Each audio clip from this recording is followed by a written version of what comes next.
No, mogoče smo Slovenci še malo vajeni tistih zlatih časov fotovoltaike in vsi gledamo skozi donosnost investicije na nek klasičen model, kjer si izračunamo podporno shemo in potem vidimo, kakšno donosnost dosegamo. Se mi zdi, da v tem trenutku bi morali bolj razmišljati o nekih drugačnih modelih, drugačnih pristopih, ti so pa predvsem v tem, koliko na drugi strani prihranimo, če elektriko sami proizvajamo zase. In v tem pogledu je seveda najbolj zanimiv model, kjer pač so elektriko iz sončne elektrarne na strehi objekta proizvedemo in porabimo zase, tako da s tem zmanjšamo pa potem na drugi strani račun, ki ga sicer plačujemo elektrodistribucijskim omrežjem. In seveda tukaj dodatno ekonomijo obsega naredi strošek, ki ga sicer plačujemo za omrežje, ostale dajatve in takse. Tako da gotovo je to en izmed segmentov, ki ga slovenska podjetja nekoliko zanemarjajo v tem trenutku, sicer pa je to poslovni model, ki je uspešen marsikje po svetu. Zdaj, kar se tiče podjetja Bisol kot tistega, ki v osnovni dejavnosti proizvaja fotonapetostne module, moram reči, da v Sloveniji tako rekoč ni trga.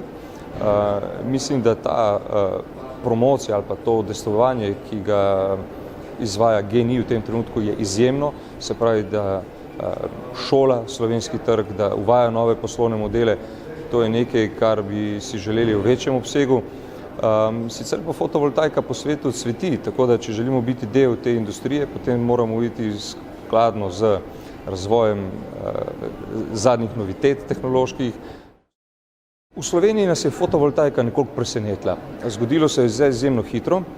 Tistim spremembam v preteklosti, tam predvsem od leta 2010 do 2013, nismo znali dovolj dinamično slediti, ker smo pač razumeli energetiko še zmeraj kot izjemno statično panogo, da se tako izrazim. Se pravi, smo malo zanemarili to dinamično komponento, potem smo raje vse skupaj prekinili, da ne bi duh ušel iz steklenice.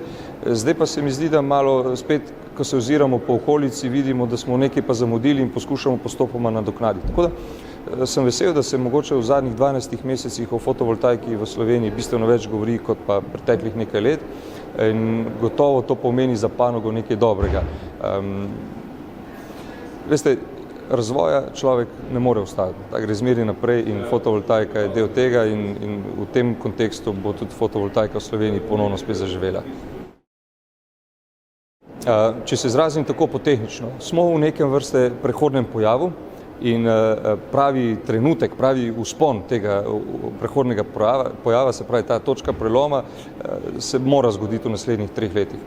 Preprosto je, da je tehnološki razvoj šel toliko naprej, da je proizvodni strošek elektrike in sončne energije toliko poceni, da tudi če ga kombiniramo z hranjenjem električne energije, se pravi z baterijami ali pa recimo z električnim avtomobilom, pridemo še zmeraj do tako nizkega stroška, proizvodnega stroška električne energije, da se v bistvu bolj splača proizvajati sam zase, hraniti sam zase, menedžirati sam zase, kot pa to elektriko še naprej kupovati pri distribucijskih omrežjih. Zdaj, kako strm, kako hitro bo ta prehodni pojav, bomo videli, je pač odvisno od večjih dejavnikov, ampak se mi zdi, ko se bo enkrat plaz sprožil, bo šlo zelo hitro.